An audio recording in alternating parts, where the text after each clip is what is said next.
Thank you for taking a few minutes to view this video.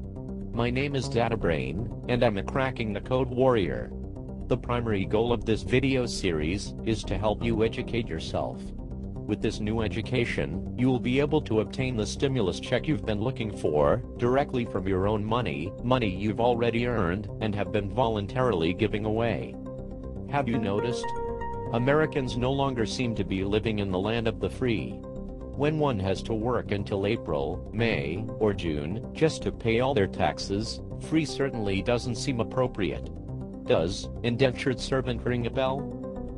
Cash for clunkers. Anyone who fell into this stimulus trap, whoops, stimulus plan, learned very quickly how the government really operates.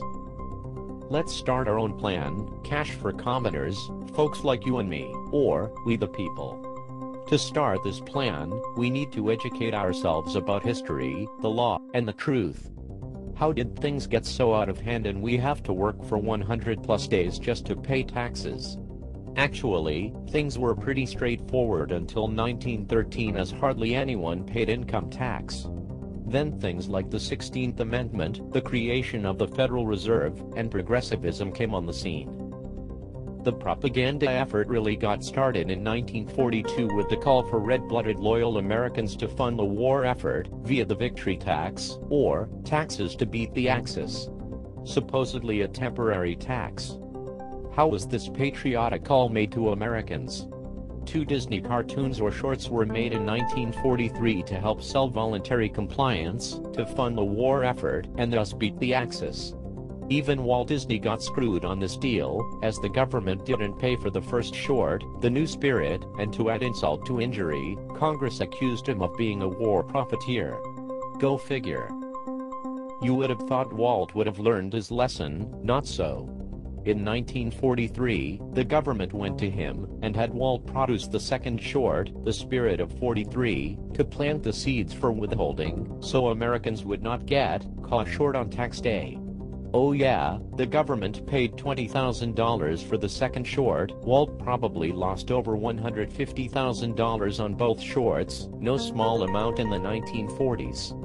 Only in America, a walking/talking cartoon buck appeals to our national patriotism, and we end up with voluntary complacency, providing a fedarchy with trillions of our private property. In return for our patriotism and generosity, government has now saddled us, our children, our grandchildren, and great-grandchildren with quadrillions in debt. Where was Elmer J. Fudd and his shotgun when we needed him most? Now that our grandparents were properly ducked, the indoctrination progress went ballistic. Companies became employers and workers became employees, and everyone was signing government forms swearing they were one of the above.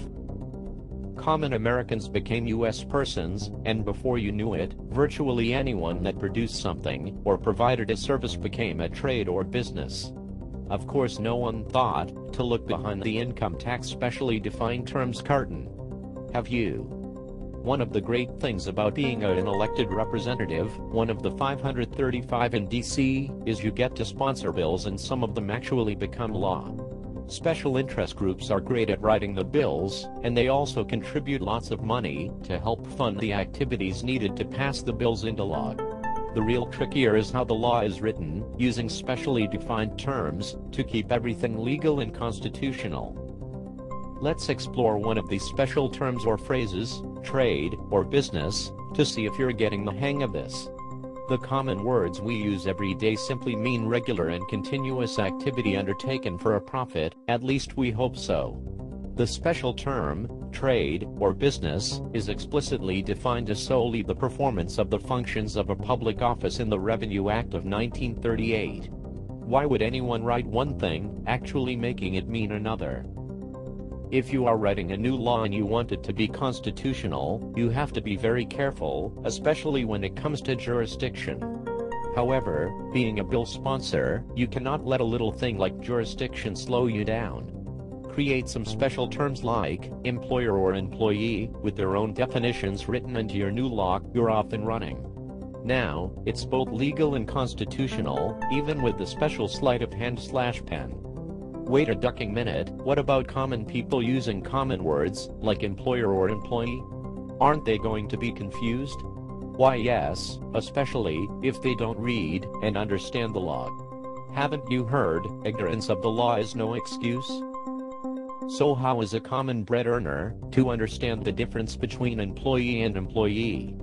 How are you to understand a tax code and tax laws that are larger than the Bible? The government hopes you never will, and they've done a great job keeping it under wraps by using smoke, mirrors, and curtains. Great Wizard of Oz.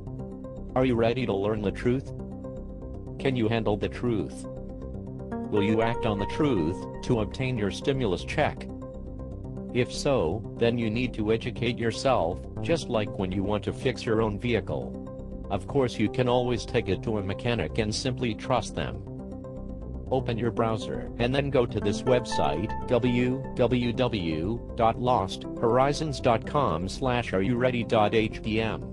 Let me repeat the website, www.losthorizons.com/aready.htm. Upon visiting the site, you too can learn the liberating truth about the income tax. Once you've learned the truth, become educated with the facts, and armed yourself with the knowledge about what is behind the curtain, you too can file an educated return, pay only what you really owe, not a penny more, and your stimulus check awaits you.